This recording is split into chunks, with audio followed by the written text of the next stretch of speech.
afternoon. It is exactly 1 p.m. East African time here in Nairobi, Kenya. Thank you very much for keeping it TV47 on this 15th day of June. And of course, it is Happy Father's Day to all fathers watching us. This is news now at 1 p.m. with I, Sheilar Chelangat. But first, the highlights. The highlights. Days after the mysterious death of blogger and teacher Albert Ojwang, Elgeyo Marakwet governor has called for political tolerance in the country. Investigation hata wengine wameshikwa.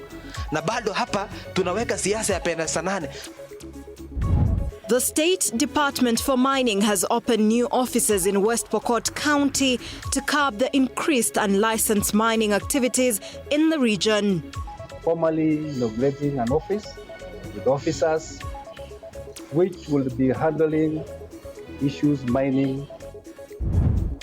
And the family of slain police constable Josephat Ruto, who was killed during a shootout with suspected criminals in Nakuru, wants justice for their kin. Nani anatetea maskari kama amekufa hivi kwa mkono ya mwizi? All right, thank you for joining. The 30 minutes of this broadcast begins now. We begin with President William Ruto is currently attending a church service at Kivaiwa, Lugari in Kakamega County. The president is accompanied by political leaders from Western region. Let's cross over and listen in. Sehemu zingine zikisimama pamoja, Kenya itasimama pamoja. Na hivyo ndivyo tunataka.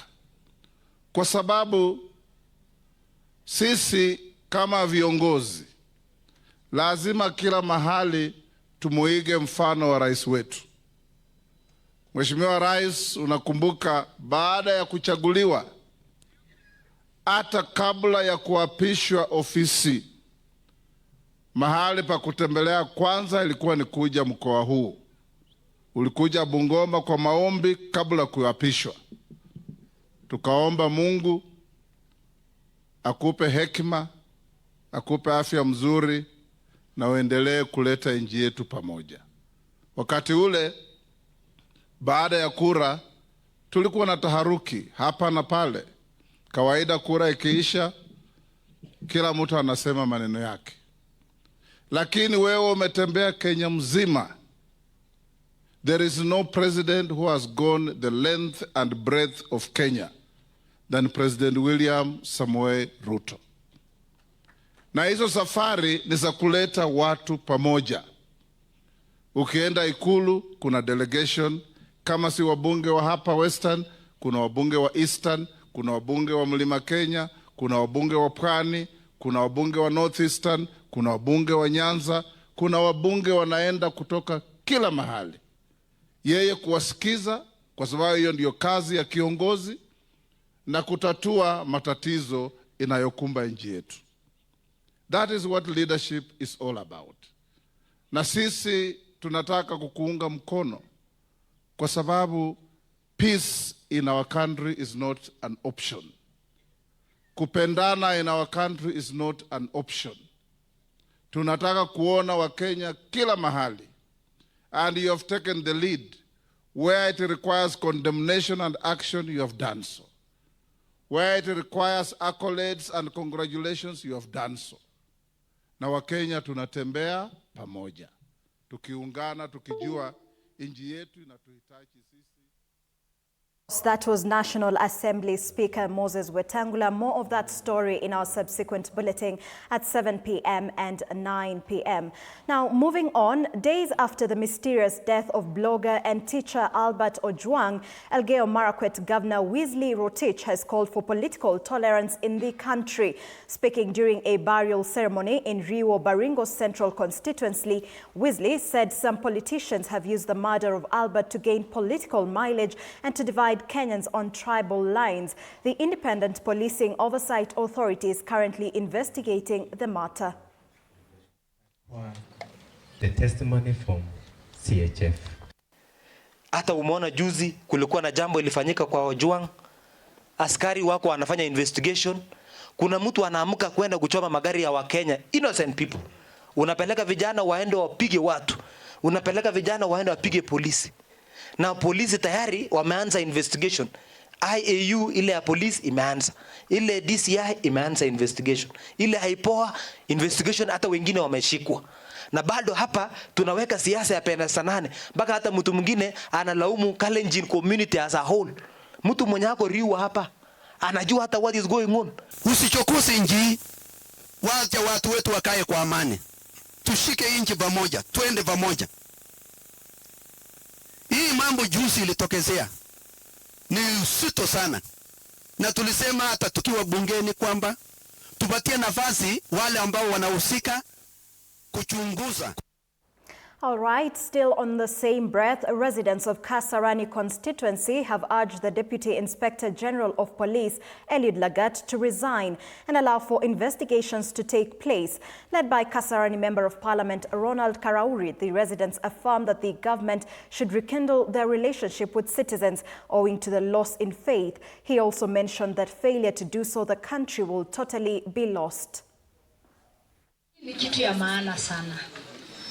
Mliona huyu kijana ameuliwa juzi na ameuliwa akiwa kwa custody ya polisi. Hata kukakuwa na maandamano tena jana, si ndio? Kusema ukweli vile mnasema ni ukweli. Pali tunaelekea lazima tusimamishe saa hii. Lakini kama wewe ndio ulikuwa complainant, alafu huyo mtu akufe, si afadhali ujiuzulu kama investigations zinafanywa? And to West Pokot County, where the State Department for Mining has opened new offices in West Pokot County to curb the increased unlicensed mining activities in the region. The state offices will also issue licenses, ensure compliance and enforce crackdown on illegal mining. During the site visit, West Pokot Sub-County Deputy County Commissioner noted that the office will enhance services in the county. The department also deployed Mining Police Unit, Mining Investigating and Licensing and Compliance team, who have since enumerated the way forward for the mining within the county. West Pokot County is among some of the regions endowed with different types of minerals, and that the department is processing of harnessing the resources to enable the government and revenue and allow the community to benefit.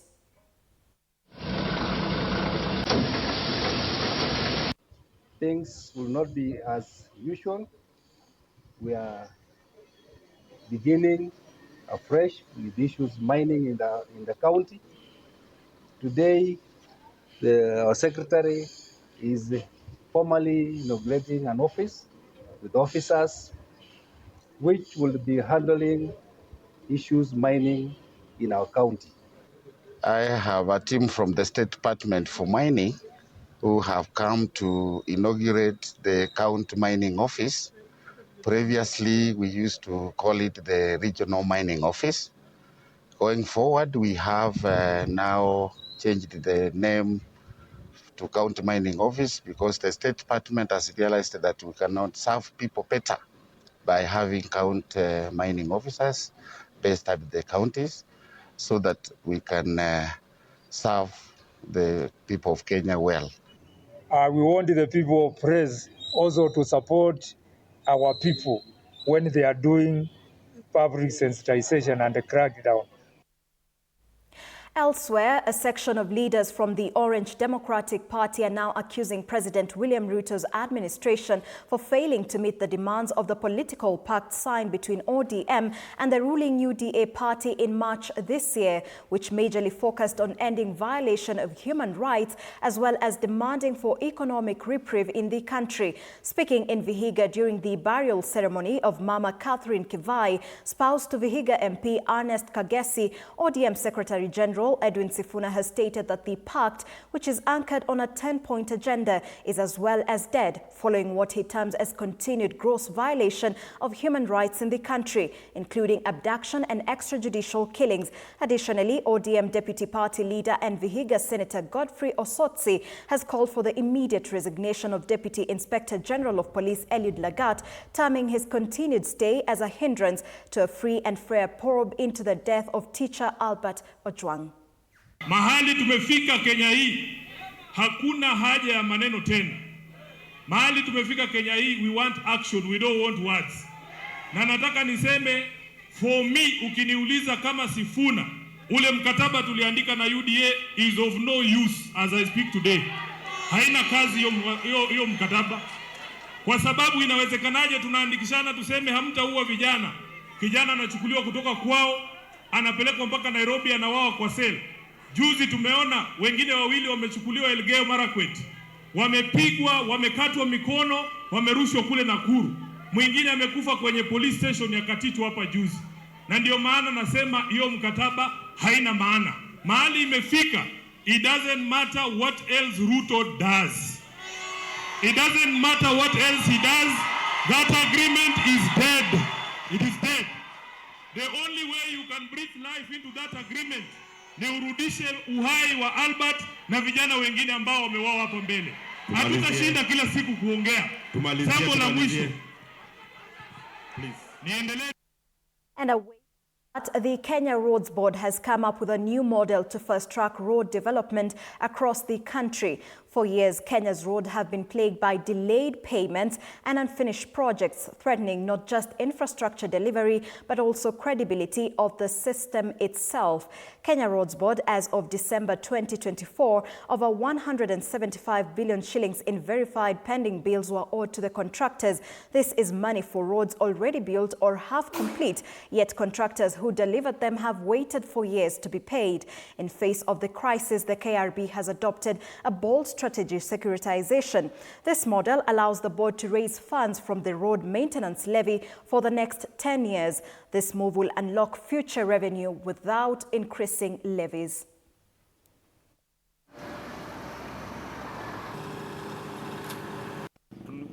Tunaona kunafaa kuwa na follow up ya hizo projects, kama venye Magufuli alikuwa anakuja anasema kuna project ilianzwa, kuna pesa zilipatianwa na kuna pesa kama pesa zilikuliwa ama pesa hazikufanya kazi yenye inafaa. Juu sasa hakuna follow up, unapata project imeanzwa then bado ingine inaanzwa juu hiyo ingine na bado hii ingine haijamalizika. Ganisha kuliko magari iwe inasuguka, so itakuwa inafuka na inakuja na inaingia kwa barabara highway, na kwa masaa machache inakuwa vitu ya mali yetu imefika Nairobi.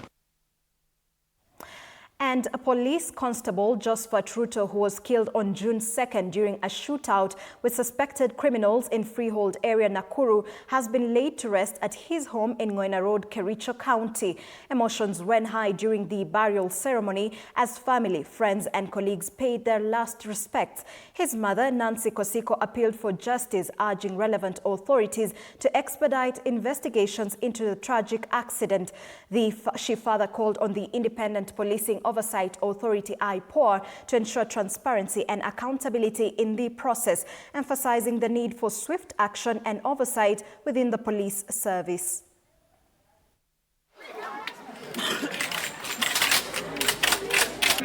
Nani anatetea maskari kama amekufa hivi kwa mkono ya mwizi? Nasikia uchungu kabisa. Nasema aipoa, nani atatetea mtoto yangu ambaye amelala akiwa kasini? Viongozi wote ambao kwa hapa na uongozi wote wa police service, tunataka tu justice for Kipkorir. That is all we are asking for. The police service has lost a knowledgeable, disciplined, industrious, social and devoted officer who will be greatly missed by many. Heartfelt condolence from the Inspector General of Police, the Deputy Inspector General of Kenya Police Service, the Regional Police Commander Rift Valley, and the entire staff, both uniformed and civilian, who worked with the departed colleagues. And a section of residents and politicians from Meru County have proposed Meru Senator and Senate Deputy Speaker Kathuri Murungi be appointed as the new Cabinet Secretary for Agriculture, a position currently held by Mutahi Kagwe. The residents argue that Senator Murungi has demonstrated strong leadership and has a deep understanding of agricultural issues affecting the region. They highlighted that cotton farming in Meru, which was once a promising source of income, has suffered major setbacks due to the absence of a processing factory, despite repeated government pledges to set aside one. The locals have appealed to President Ruto to consider appointing a leader from Meru County to the agriculture docket, noting that Meru is a major agricultural hub that has significantly contributed to Kenya's food security and economy.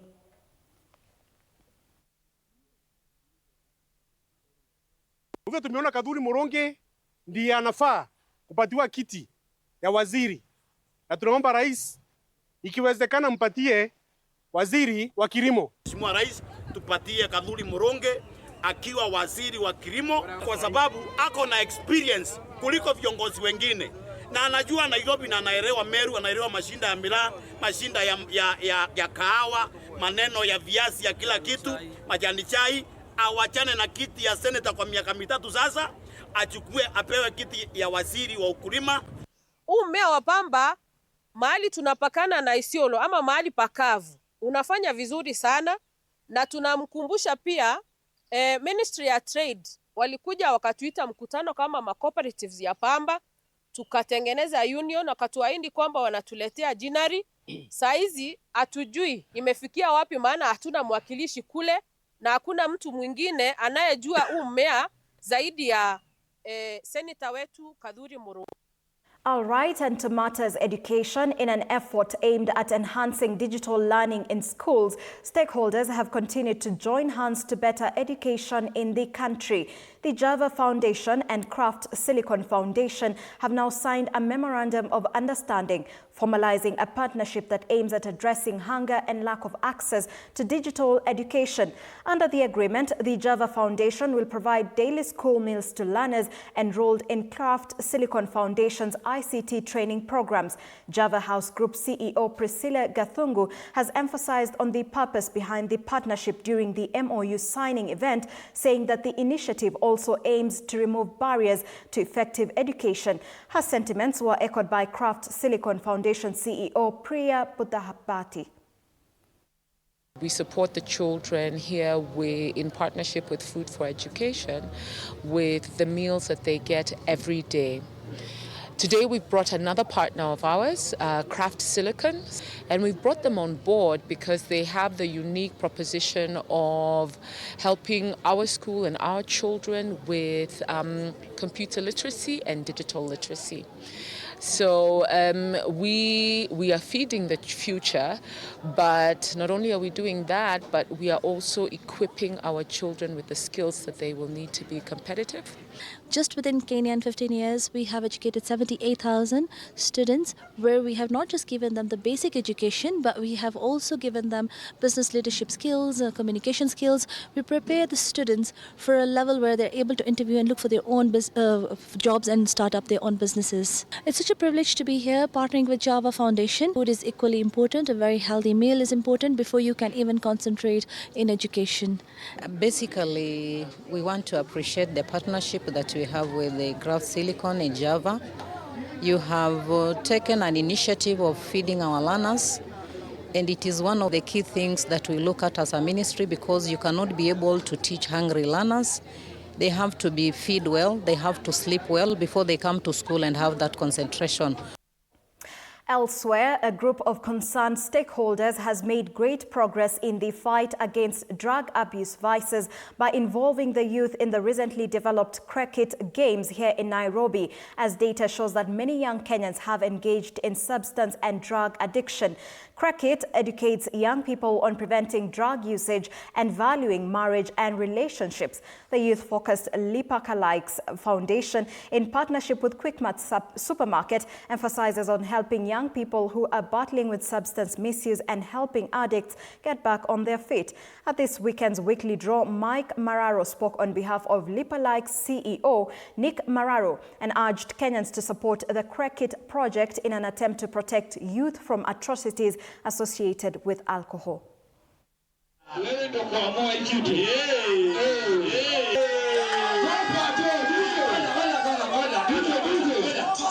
I believe so, because if people can come here and engage with us instead of involving themselves with other activities.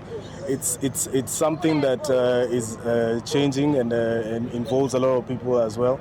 So we're having a platform where people can interact and engage. So it's something that we are trying to encourage, and on Lipa Likes, any content creator who shares their content is able to earn money instantly, as well as engage with us. So we're here, we have people who are experts who even have time to talk to people. So this is a great initiative and we're very happy. It has been not an easy journey. I've shopped here like 4 times now. Last week I shopped 3 times and today I shopped once. And for the three times I've shopped, what made me come back to Quick Mart was the full game. I used to enjoy it so much. And Mater Hospital has celebrated 60 years of service to the nation, marking a legacy of quality healthcare. Founded by Sisters of Mercy, the hospital has remained a key pillar in the country's healthcare system. As part of the 60th anniversary celebrations, the government of Slovakia has extended a hand of support, donating essential maternal and neonatal care equipment to boost the hospital's commitment to saving lives. I'm here to give you thanks for the good work we have done in the week, and I speak on behalf of these 9 children whom you have given new lease of life. Indeed, this partnership has been growing from strength to strength, and largely due to the support that's been nurtured through Slovak Aid. I think, Your Excellency, if you look into the room, you see the evidence of growth and skills transfer that is happening, which was a key pillar of this partnership. As we continue to grow this cardiac program, again, an analysis was done through that partnership, and we got advisories from Dr. Rudolph in the context of introducing younger practitioners. See the equality between male and female health workers. This attribute is very important for my country. This is a proof that your hospital the principles are based on inclusivity, professionalism, and of course. And education stakeholders in Nairobi have urged the government to step up efforts to enhance leadership abilities through CBE education in public schools as it works to implement the new curriculum. Speaking following the organization of debates centered on various subjects in an attempt to find young leaders, the stakeholders stated that a lack of training has resulted in a leadership gap in the nation. Students from Nairobi's Kasarani group of schools took part in this School Young Leaders Conference debates. In a safe place. What you people say that over-rely, that child can be. Just need to check on the retro teething problems that are affecting maybe the up countries mostly. Check if the urban people and the rural people are doing the same system, so that we, at the end of it, we don't have problems where we have 2 countries in one country, where us in Nairobi, for example, Mombasa, or maybe Nakuru, we are doing very well in CBE, and maybe in counties like Turkana, Isiolo, Marsabit, they cannot afford. So it's good for the government to check, to do a piloting about it. But we're happy about CBE, particularly in Kasarani group of schools, it is at 70%. Even in our public schools, we have very, very aggressive children. We have those who can debate, those who can talk. I'll only, what I can tell my colleagues in public schools, that we give the children the opportunity to express themselves. So it is very good. Young Leaders Conference, because such an event marks an opening to a new revolution. We thought that the next generation is not going to have great leaders, but let me tell you something, to the Kenyans and to the world, we are sorting you. We are training the next leaders on how to be great. And the Senate Standing Committee on Justice, Legal Affairs and Human Rights has conducted an investigation in Homa Bay on delays in the prosecution of a child defilement case involving a 13-year-old girl in Suba South constituency. This follows a request by Senator Catherine Muma, who invoked Standing Order 53 to seek an official statement on the handling of the case. The alleged crime involving incestuous impregnation by the girl's paternal uncle in Kigoto village was reported in December 2021, but has faced repeated delays, with the court proceedings being restarted multiple times despite the severity of the allegations. The accused was granted bail and has reportedly returned to the community, where he has been intimidating both the victim and key witnesses. Old minor who was defiled at 9 years. She's now 13 years. She became pregnant. She has got a child. She's in some safe house somewhere, and the matter is currently pending in this court. And that is the reason as to why we came in here for a fact-finding mission. Issues are converging against this young lady and the family, in the sense that around the systems we have things that not a problem, a personal problem by a prosecutor or a judge, that are making it difficult for the case to move fast. But we have made our plea, and we are also going to make, as Chair has said, we are going to speak to various people, including those in the counties, to ask on how can we create a system that can prevent the next 9-year-old from experiencing what this. All right, up next, it's Sports by Alan Nzuki.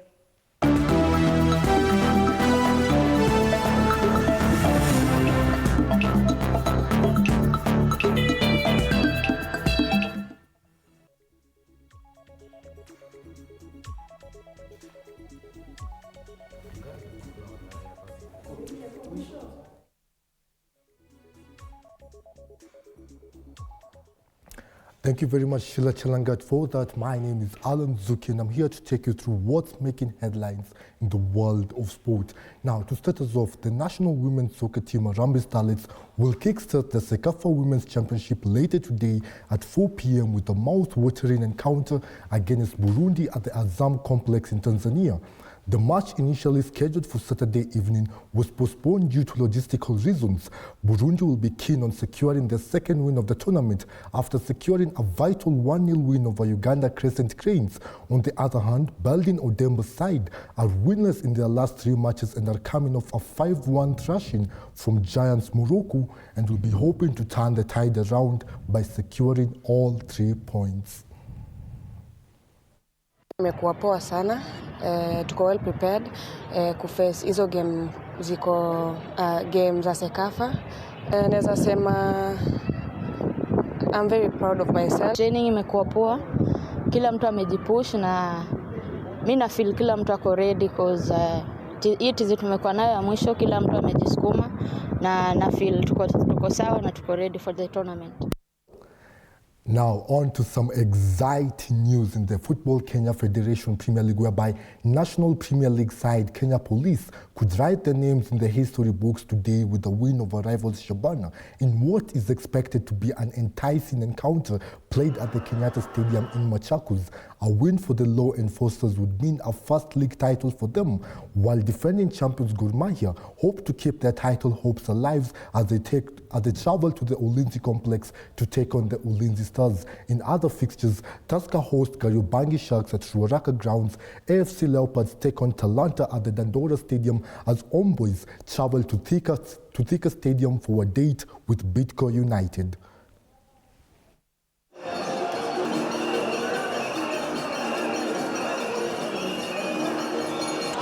Focused as a team.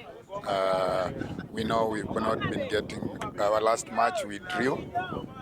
The last 2 games in the league we drew, but we are just taking everything positive because we still have 2 more games to go to the league, to the end of the league. So we are just doing our job as professionals. Matches against Chad, so we have to take also that into consideration. Let's say we want to know how many minutes each player played. We are still in contention, although it might look very slim, but like I've said in football, everything is possible. Derby, we've had enough rest, so we are looking forward to having a good game over the weekend. And Now, switching our focus to the international stage, whereby the first game of the revamped Club World Cup ended in a goalless draw.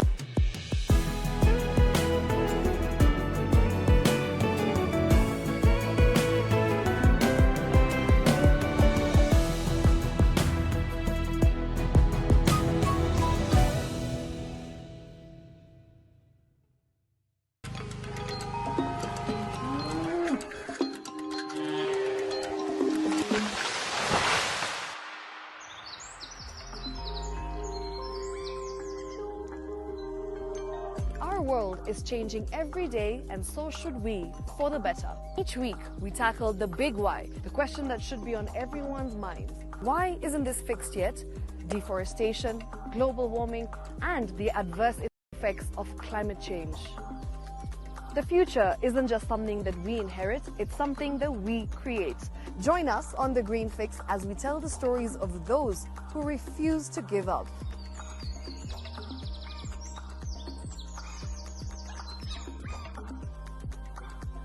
When it comes to fixing the planet, there is no time to waste.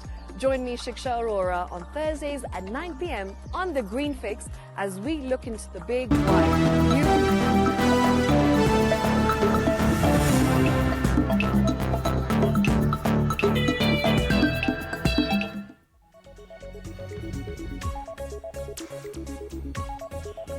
All right, that concludes News Now at 1 p.m. with I, Sheilar Chelangat. Do stay tuned for more in our subsequent bulletins at 7 p.m. and 9 p.m. Do have yourselves a lovely day.